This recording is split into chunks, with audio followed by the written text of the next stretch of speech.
What's happening, Mother Effers? I'm Andrew Grayson, and today I'm going to be talking about Kingsman The Golden Circle, the sequel to the fantastic movie Kingsman Secret Service. I almost forgot the title for that one. So this is going to be a non-spoiler review. I'm not going to spoil anything. I'm going to take it that all you've seen about this film is the trailers leading up to the movie. I think it was just released today, so I thought I'd get a quick review out about it as quickly as I could. So I'm going to go through the good points, the bad points, give you an overall view of what the film's about and what I thought of the film. So let's get cracking. Is returning director Matthew Vaughn, who's fantastic by the way. We've got Taron Egerton returning, Colin Firth, Mark Strong all returning. We've got new cast members Channing Tatum, Halle Berry, Julianne Moore, Jeff Bridges, Pedro Pascal, and a lovely little cameo from Mr. Elton John, or should I say Sir Elton John? Is he a sir? I don't know. Fucking, if he's not, he should be. So I'll give you a quick synopsis roughly of what this film's about. So we see that Taron Egerton's character Eggsy is a fully fledged Kingsman, and basically poo has hit the fan. The new villain, Julianne Moore's character called Poppy, she obviously wants to take over the world, as all these villains do. And her first thing is, I'm going to destroy the Kingsman.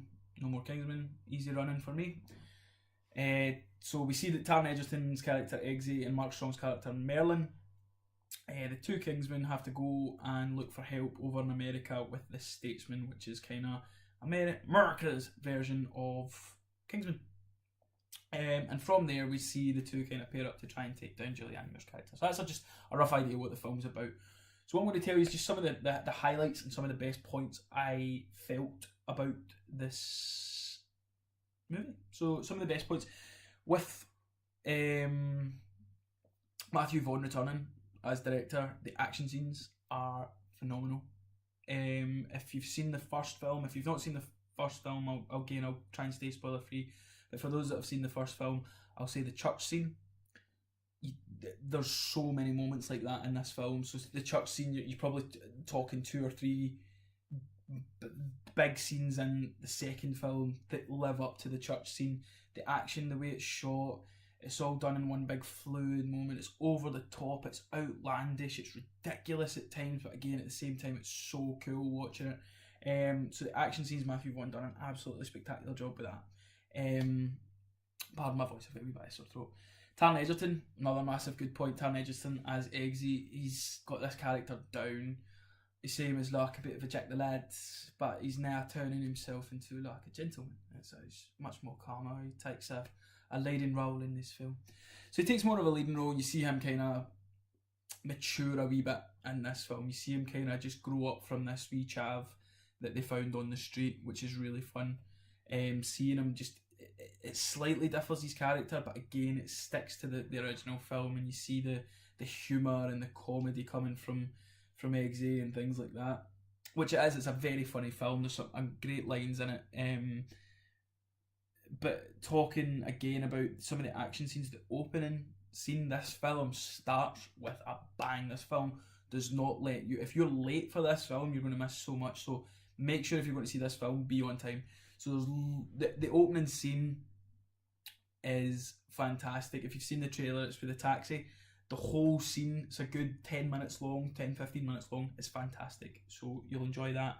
Another point that I like, just going back to the characters, Mark Strong, Merlin, his character's got a more prominent role in this film, and I thoroughly enjoyed that. I really like Mark Strong. I really like Mark Strong as an actor. I think the first thing I seen him in was the Sherlock movies with Robert Downey Jr. The first one of those, Mark Strong was the villain, and I really liked him from that point on. So when I seen him in this Kingsman, the first one, I thought, oh, that's really good. And he's more prominent in this one. He's very funny as well. The whole film's really funny, but you get wee moments from each character that you think, oh, that's great, that's funny, that's brilliant. Another sticking point I thought I was going to have with this film, but I thought they executed it really well, was bringing back Colin Firth's character Harry. We've seen him in the trailers, he's got his eye patch on. The way they dealt with it was perfect for me. They kind of just done it fast, that this is how he's back, and they moved on, and that worked for me. There's no point getting hung up on these kind of films, because again, this film is so over the top that you just go, yep, that's cool, fine, move on. And they do the same with, I'm not going to tell you who, but they do something else similar with a character where they just address it and move on, and it's perfect. Probably one of the biggest highlights about this film, shockingly, was because I knew Elton was in it before I went and seen it. But Elton John is fucking hilarious in this film, and he's got a lot to do. He's a smaller character, but he's got a lot to do. So Elton John is brilliant in this film. Again, I'm going to touch on it. Julianne Moore, she's a great villain. She's very different to what Samuel L. Jackson was. But again, she's perfect. She's got a really good kind of maniacal role in this film that fits. All the new cast fit this universe. It makes perfect sense casting wise. They all fit the film. It makes sense that they're in the film. Nobody kind of sticks out. Some of the bad points, so it's not bad, but it did make me kind of go, oh, he didn't really need to do that. I don't like it. And it's a scene at Glastonbury. They go to Glastonbury in it, and you'll know the scene that I'm talking about when I say it. That scene just, I was like, didn't need to go that far. Just, you didn't need it. But again, I got the context. I understand why they put it in. It is that kind of humour, and it's my kind of humour as well. But I was just like, oh,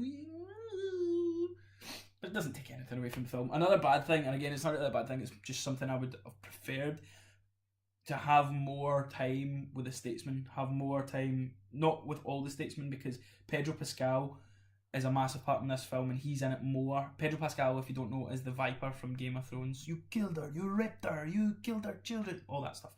He's got a massive role in this. He's with Eggsy a lot of the time, but there should have been more Channing Tatum, and there should have been more Jeff Bridges. Channing Tatum is one of my favourite comedy actors now. The small parts that he's in, he's hilarious. And without, this is a successful movie. The first one was. If the second one is just as successful, we'll have a third one, I'm assuming, because if it makes money, they always make a third one. And if they make a third one, it would make sense. That's all I'm saying. So that there's not really too much bad with it, because again, I love these kind of films. They're over the top. As long as you know what you're getting into, it's perfect. So I'm going to score this film. I've seen some mixed things. The people I personally go to for reviews have all enjoyed it. I've seen some mixed things on Twitter.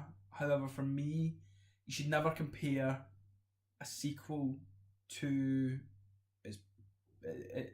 what it's coming off of. So the first one, you should never compare the second one to the first one. You're always going to do it, but you never should, because especially with a film like this, Kingsman, when the first one came out, I'd never seen anything like it, and I thought it was brilliant. I'd never seen anything. It was so funny. It was this, it was that. The action was great. Blah blah blah.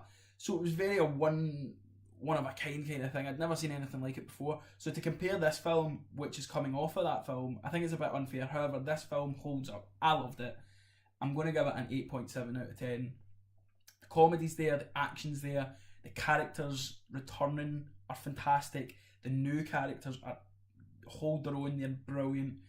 The story is, again, it's a basic, I don't know, I don't want to call it a spoof film, but it's a James Bond film on like weed and coke, because it's over the top and it's hilarious and it's brilliant. So it gets an 8.7 from me. I thoroughly recommend you go see this film, especially if you've seen the first one and enjoyed the first one. If you enjoyed the first one, you will enjoy this one, definitely, because they topped themselves in some of the action scenes. The humour's still there. It's just not as original because it's following its predecessor, which is obviously going to happen in a sequel. But that's my review of Kingsman The Golden Circle.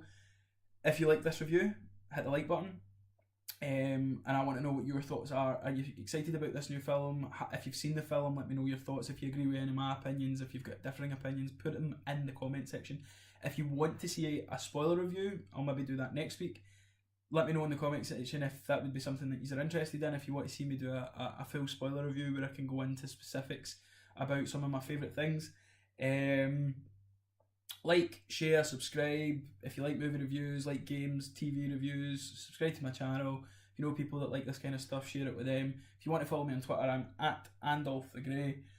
Until next time, let us have a minge.